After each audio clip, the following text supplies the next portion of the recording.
ராம் ராம். வாழ்க வளமுடன். Voice of காஞ்சி நேயர் அனைவருக்கும் இனிய மாலை வணக்கம். இன்னைக்கு நாம என்ன பார்க்குறோம்னா அஸ்வத்தாமன். அஸ்வத்தாமன் துரோணரோட பையன். அது எல்லாருக்கும் தெரியும். அவர் எப்படியெல்லாம் கத்துண்டார், யார் யார்கிட்ட என்னென்ன வரங்கள் வாங்கிண்டார், அவரோட அருமை பெருமையெல்லாம் பார்க்கலாம். மகாபாரதத்தில் வெல்ல முடியாத வீரர்கள் நிறைய பேர் இருக்கா. அதுலேயும் இவர் எப்பவுமே சிரஞ்சீவியா வாழற மரணம் இல்லாத வாழ்வு. அது யாருன்னா அந்த குருவோட துரோணர். அந்த குரு துரோணரோட பையன் அஸ்வத்தாமன். பரத்வாஜ முனிவரோட பையன் துரோணர். அந்த துரோணருக்கும் கௌதம மகரிஷியோட பேத்தி அந்த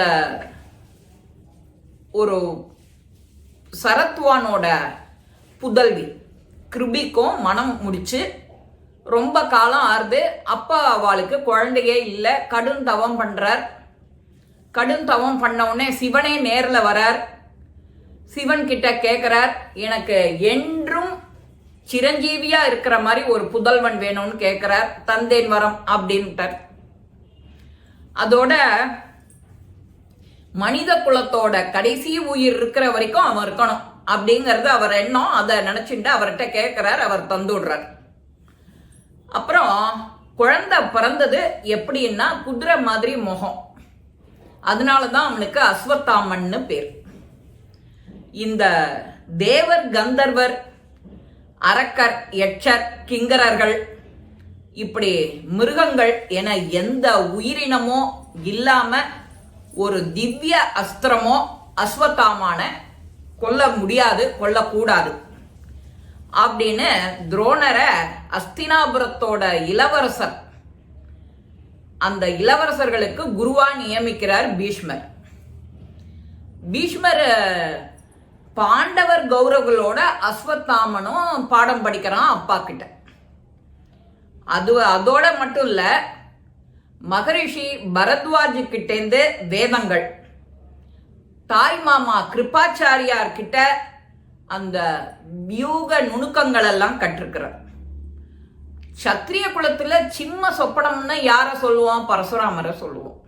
அந்த பரசுராமர் கிட்ட இருக்கிற அத்தனை ஆயுத அறிவு, என்னென்ன அவர் பண்ணுவாரோ எல்லாத்தையும் வாங்கிக்கிறார். தந்த துரோணர் அர்ஜுனன் கிட்ட ரொம்ப பாசமா இருக்கார். அதனாலேயே இவனுக்கு கொஞ்சம் கோபம் வருது அஸ்வத்தாமனுக்கு.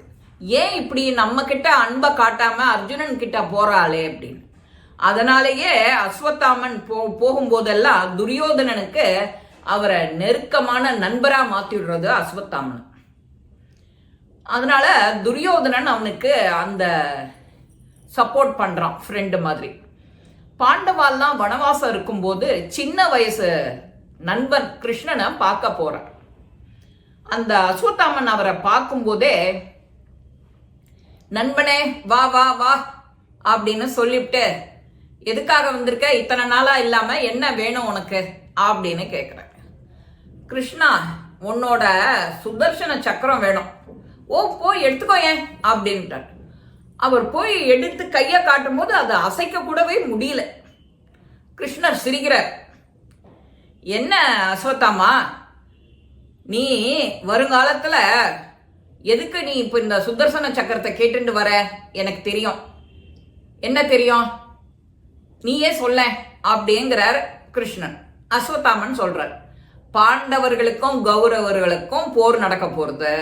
நீ பாண்டவா பக்கம் நிப்ப, என்ன துரியோதனன் கௌரவா பக்கம் நான் இருப்பேன். உன்னையே அழிக்கணும் அப்படின்னா உன்னோட சுதர்சன சக்கரத்தை நான் வாங்கிட்டா தானே அதனால நீ போக முடியும் அப்படின்னு ஒரு போடு ஓடுறார் அஸ்வத்தாமன். அந்த அதுக்காக தான் எனக்கு சுதர்சன சக்கரம் வேணும் அப்படின்னுட்டு அவர் ஆச்சரியப்பட்டு மெய்சிலிர்த்து போறார் கிருஷ்ணர். அதுக்கப்புறம் ஏகப்பட்ட பேர்கிட்ட நிறைய அஸ்திரங்கள் வாங்கிக்கிறார். சிவன் தேர்ந்து, அப்புறம் அதர்வண வேதத்தெல்லாம் ரொம்ப நன்னா பயிற்சி எடுத்து கத்துண்டு, காளி கிட்ட போய் பிரம்மாஸ்திரம், பாசுபதாஸ்திரம், எல்லா அஸ்திரத்தையும் வாங்கிக்கிறார். யார் யார்கிட்ட என்னென்ன அஸ்திரம் வாங்க முடியுமோ எல்லாத்தையும் வாங்கிக்கிறார். வியூகத்தை ஏற்கனவே கத்துண்டாச்சு. அந்த பாசுபதாஸ்திரத்தை வச்சுக்கிண்டு நாம என்ன வேணா பண்ணலான்னு இவருக்கும் ஒரு எண்ணம். ராமாயணத்துல ராவணனோட பையன் இந்திரஜித்து, மகாபாரதத்துல அர்ஜுனன், அஸ்வத்தாமன் இவா 3 பேருக்கு மட்டும்தான் இந்த ஆயுத ஞானம் பெற்றவர்களா இருந்திருந்தா. அந்த மற்ற அஸ்திரங்களை விட பல மடங்கு சக்தி வாய்ந்தது, எல்லா பேரழிவியை ஏற்படுத்தக்கூடிய அஸ்திரம். அத்தனை அஸ்திரமும் இவன் கிட்ட இருந்தது, அஸ்வத்தாமன் கிட்ட.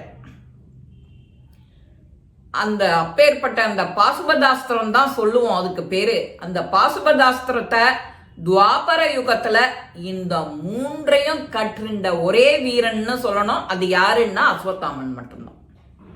இது தேவர்களையே அழிக்க வல்லமை பெற்றது. மகாபாரத யுத்தத்துல கடைசியில அஸ்வத்தாமன் பாண்டவர்கள் வசம் அழிஞ்சு போகணும்னு எண்ணிதான் இந்த பிரம்மாஸ்திரத்தை செலுத்துறான். உடனே பதிலுக்கு அர்ஜுனனும் பிரம்மாஸ்திரத்தை செலுத்துறான். உடனே கிருஷ்ணர் சொல்றாரு, இது ரொம்ப டேஞ்சர், இதை எல்லாமே அழிஞ்சு போயிடுங்கிறது தெரியும் அவருக்கு. உடனே அர்ஜுனன் நான் சொன்னா கேட்பான்னுட்டு அர்ஜுனன் கிட்ட பிரம்மாஸ்திரத்தை வாபஸ் வாங்கு அப்படின்னு விட்டார். அவனும் அர்ஜுனனும் வாங்கிக்கிறான். அதை நிறுத்துறதுக்கான இது எடுத்துக்கிறான். ஏன்னா அஸ்வத்தாமனுக்கு ஏவ மட்டும்தான் தெரியும், அதை திரும்ப வாபஸ் வாங்குறதுக்கான மந்திரம் தெரியாது. அதுவும் கிருஷ்ணனுக்கு தெரியும். இந்த பிரம்மாஸ்திரத்தை திரும்ப அழைச்சின்றதுனால அஸ்வத்தாமன் பாண்டவர்களோட மனைவியர் வயத்துல என்னென்ன கரு இருக்குமோ அவ எல்லாரையும் அழிக்கணுங்கிறது அவனோட எண்ணம். இப்போ இது வாபஸ் வாங்கிட்டதுனால அந்த உத்தவரோட அவ கருவில் இருக்கிற குழந்தை மட்டும் தப்பிச்சு விடுறது, உத்திர. அந்த அஸ்வத்தாமனை அப்புறம் பழிக்கிறார். நெற்றியில இருந்த பிரிங்கியை எடுத்து விடுறார். வியாசர் அந்த மணியை தருமாறு அவரே கேட்கிறார். அப்புறம் நீ எல்லாம் முடிஞ்ச உடனே 1000 வருஷம் தொழுநோயாளி மாதிரி நீ அலைய போற வனத்துல அப்படின்னு அவனுக்கு சாபத்தை கொடுத்துடுறார். 1000 ஆண்டு அஸ்வத்தாமனை அப்படி சபிக்கிறார். சாபப்படி அஸ்வத்தாமன் காட்டிற்கு போயிடுறார். இதுதான் அஸ்வத்தாமனை பத்தின ஒரு விஷயங்கள். இந்த விஷயங்கள்னால நாம ஒரு சில விஷயங்களை பார்த்த உடனே அந்த வியூகங்களெல்லாம் உடச்சி எறியறதுல அஸ்வத்தாமன் கெட்டின்னு எல்லாருக்கும் தெரியும்.